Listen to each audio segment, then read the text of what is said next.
Hello, everyone. How are you doing today? Don't tell me because I can't really hear you.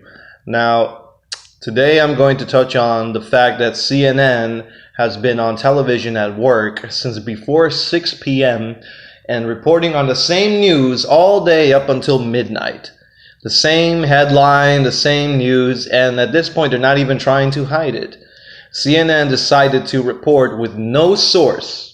They even admitted in the actual report, and I went out of my way to look for the source. Turns out this whole craziness originated from the Washington Post, who, by the way, the Washington Post admits that they don't have a source.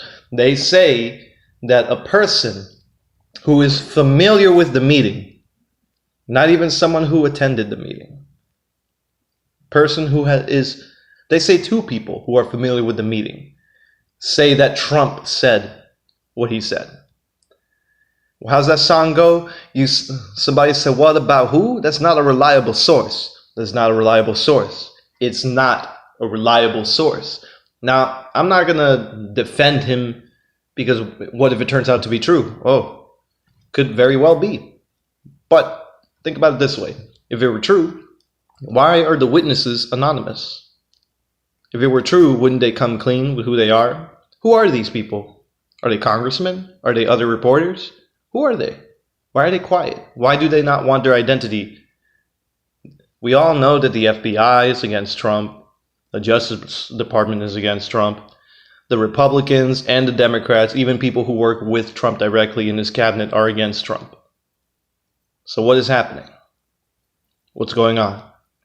Why is it that for some reason these people who witnessed Trump, who allege that he said that these countries are S-holes, why are they anonymous?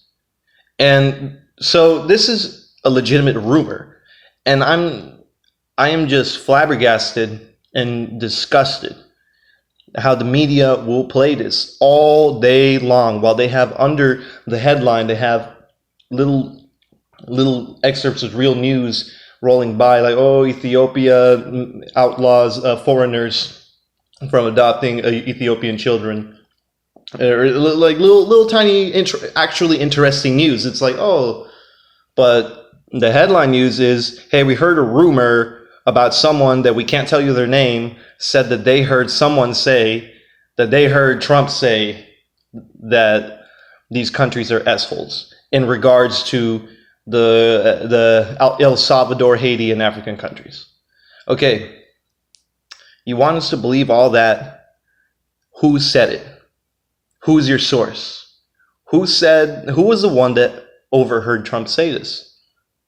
Why is it that the news is allowed to spread rumors like wildfire without concrete evidence? That's where I'm coming from on this part. All right, now let's just say, look, I'm going to be honest. If I were president, I would not speak the way Trump does. There are a lot of things that he does in mannerisms that I completely disagree with. He's very bold and very brash, very, very outspoken individual. So am I in my own way. I like to think I'm very outspoken, but I try to keep it respectful. I'm not going to believe that Trump said this, no matter how long and how many different news sources copy the Washington Post one article, because literally it's just one article that it came from. And if you read into it, Al Jazeera and CNN ripped off Washington Post. They literally sourced Washington Post so they can avoid blame. And it's disgusting that the news can get away with lying about people so much, especially our president. It's absolutely disgusting. Now, if it's true, let's say it's true. Let's just say right now, for a second, if it turns out that this rumor turns out to be true, which I don't think it is, because if it were true, the sources wouldn't be anonymous. So, if this is true, shame on Donald Trump. Now, which countries are they referring to? You're going to have to say more than just Haiti and El Salvador. Personally, I don't know anything about El Salvador, so I'm going to leave that one alone. Haiti. unfortunately was robbed by the Clintons 8 years ago when they were struck by the earthquake.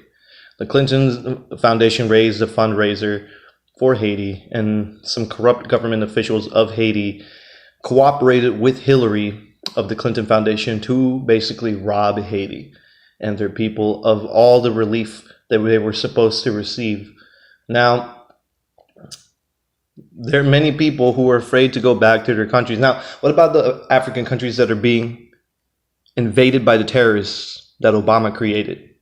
Remember, in 2011, Obama sent ISIS, Al-Qaeda, these terrorists that were all taught to be afraid of and hate by both left-wing and right-wing news media. Obama sent these terrorists in 2011 to invade Libya, and now they are invading African people in Libya.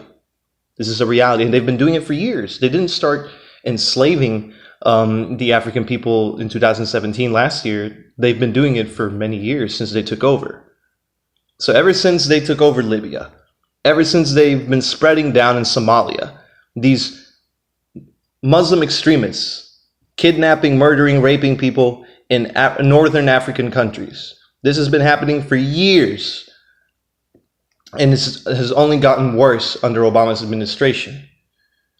I'm not saying Obama did it on purpose, because a lot of these terrorists created fake relief effort groups that ended up being part of their terrorist groups in disguise as relief effort groups. And all Obama was trying to do was the right thing, but he ended up supporting the enemy for years, the people who shot at my brothers who went to war in Afghanistan and the other one in Iraq. So people need to understand this is a very complicated matter. And if Trump is referring, if this is even true, first of all, which I don't think it's true, if it's true that he said such a horrible thing, which he should have never said, shame on him, if it's true, if he's referring to these countries that Obama completely destroyed, that Bush completely destroyed, that the Clintons completely destroyed, the Clintons destroyed Haiti, you need to accept that that happened. You need to accept that the people who've been presidents for the past 3 presidencies destroyed other foreign countries. And now these same foreign countries that our last 3 presidents destroyed, they're using it as ammunition for us to hate Trump for saying some words, which I'm not going to justify if it turns out that this is true, that Trump said it. If he said it, shame on him. He really needs to tighten up. You need to tighten up if that's true, Trump. But I don't want to believe you did. I just want to believe this is a very sketchy rumor, because like I said, the source is anonymous, and the anonymous source was not even confirmed to be at the meeting. They say that the source comes from somebody who says that they are familiar with the meeting. Familiar with the meeting? What does that even mean? You can't even tell me if they were at least at the meeting witnessing Trump say this? So we're basing all this rumor off of a source with no name who wasn't even at the meeting. I call bull on it. I call BS. Thank you for your time. Please don't take it the wrong way. I'm pretty sure I try to make this video as neutral as possible.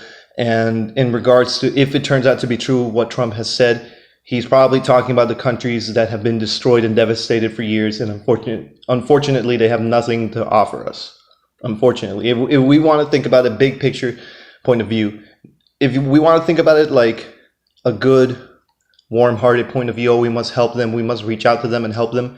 I agree, but it ain't easy. Haiti is probably the easiest country for us to help. All the other countries have too much violence in terrorism and gang activity combined, human trafficking, organ harvesting, the whole 9 yards. As for El Salvador, I don't know anything about it, so I'm not going to say a single word about it. But if we can help any country, it would be Haiti. And if there were any truth to this statement that these are S-holes, if it turns out that's what he said, why are people so afraid to go back to these countries where they come from, if they aren't that bad? The country where my family comes from is very bad, and I'll admit that. It's not perfect, it's not horrible, but there's flaws that they have there that they do not have here in the United States. We have some problems in Peru that should be addressed. Thank you for your time. Have a great day, everybody.